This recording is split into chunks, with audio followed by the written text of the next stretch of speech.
नमस्कार मित्रांनो, मी active education YouTube channel मध्ये आपले स्वागत करत आहे। आपणासाठी एक महत्त्वपूर्ण दिलासादायक बातमीचे स्पष्टीकरण करत आहे। तर चला आपला जास्त वेळ न घेता आजच्या दिलासादायक बातमीचे स्पष्टीकरण करत आहे। मित्रांनो, आजची दिलासादायक बातमी आहे गुड ब्रेकिंग न्यूज। सर्वोच्च न्यायालयाचा ऐतिहासिक निकाल, उच्च पेन्शन बाबत पेन्शनर्सला मोठा फायदा। या संदर्भामध्ये सविस्तर माहिती जाणून घेऊया।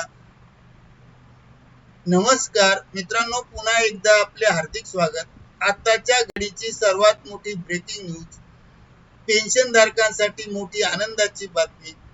मोठ्या बातमीच्या संदर्भात सर्वोच्च न्यायालयाचा मोठा ऐतिहासिक निर्णय। पेन्शनरच्या संदर्भात सर्वोच्च न्यायालयाने कोणता ऐतिहासिक निर्णय दिला आहे, याबाबत सविस्तर माहिती प्राप्त करण्यासाठी हा व्हिडिओ सुरुवातीपासून शेवटपर्यंत आवश्यक व हमखास कोठेही स्किप न करता पहा। चला तर करूया आजच्या गुड ब्रेकिंग न्यूजचे स्पष्टीकरण पुढील प्रमाणे। गुड ब्रेकिंग न्यूजचे स्पष्टीकरण करण्यापूर्वी आपण जर ऍक्टिव्ह एज्युकेशन यूट्यूब चॅनलवर नवीन असाल तर चॅनलला लाईक, शेअर आणि सबस्क्राईब करायला विसरू नका। तसेच नवनवीन अपडेट प्राप्त करण्यासाठी बेल आयकॉनला प्रेस करायला विसरू नका। तर चला पाहूया ब्रेकिंग न्यूजचे स्पष्टीकरण पुढील प्रमाणे। आजच्या व्हिडिओ मध्ये आपण एका महत्त्वपूर्ण ब्रेकिंग न्यूजच्या संदर्भात सविस्तर माहिती जाणून घेऊया। सर्वोच्च न्यायालयाने दिला मोठा ऐतिहासिक निर्णय। सर्वोच्च न्यायालयाचा हा निर्णय उच्च पेन्शनरवर मोठा निर्णय संदर्भात देण्यात आला आहे। या सर्वोच्च न्यायालयाच्या निकालामुळे पेन्शनर्सला मोठा दिलासा मिळाला असून आयुष्यभराचा दिलासा मिळाला आहे। त्यामुळे आता उच्च पेन्शनवर एक ऐतिहासिक निर्णय समोर आला आहे।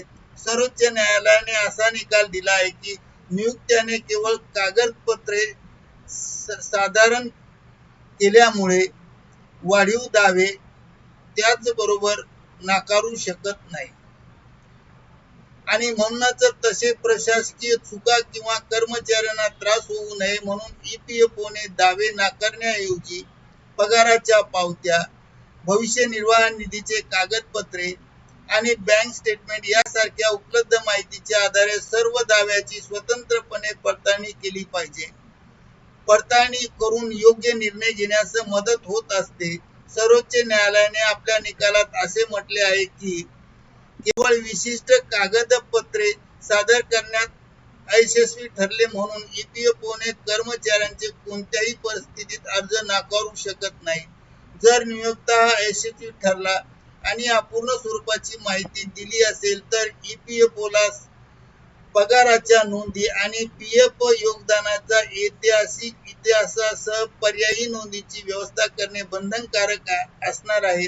या निर्णयामुळे कर्मचाऱ्यांच्या हक्कांचे सर्व प्रकारे संरक्षण केले जाणार आहे। जुन्या प्रकरणांमध्ये जेथे कदाचित व्यवस्थित नोंदी ठेवल्या नसतील त्यांना उच्च पेन्शनच्या लाभापासून वंचित ठेवले जाणार नाही। याबाबत सर्व खात्री आता सर्वोच्च न्यायालयाच्या आदेशाने होणार आहे। सर्वोच्च न्यायालयाने दिलेल्या या निर्णयामुळे कर्मचाऱ्यांना आता कोणता परिणाम होणार आहे याबाबत माहिती जाणून घेऊया। सर्वोच्च न्यायालयाच्या 2022च्या पेन्शन योजनेमधील निर्देशनानंतर ईपीएफओकडून अनेक उच्च दावे फेटाळले जात असताना हा निर्णय देण्यात आला आहे। ज्या कर्मचाऱ्यांचे मालक असहयोगी असेल किंवा आहेत, ज्यांच्या नोंदी बंद पडल्या आहेत किंवा ज्यांच्या नोंदी ठेवण्याची पद्धत चुकीची आणि खराब आहे, अशा कर्मचाऱ्यांना सुद्धा हा सर्वोच्च न्यायालयाचा निकाल परिणामकारक असणार आहे। न्यायालयाने कर्मचाऱ्यांच्या संदर्भात नोंदी गहाळ असल्यामुळे नकार देणे हा एक तांत्रिक दृष्टिकोन असल्यामुळे सुद्धा सर्वोच्च न्यायालयाने त्यांच्या निकालात म्हटले आहे की सर्वोच्च न्यायालयाच्या या निकालामुळे आता अखेर कर्मचाऱ्यांना उच्च पेन्शनचा मार्ग मोकळा झाला आहे असे दिसून येते आणि त्यामुळे सर्व कर्मचाऱ्यांना या उच्च न्यायालयाचा फार मोठा दिलासा असल्यामुळे किंवा मिळाल्यामुळे कर्मचाऱ्यांनी सर्वोच्च न्यायालयाचे आभार मानले आहेत।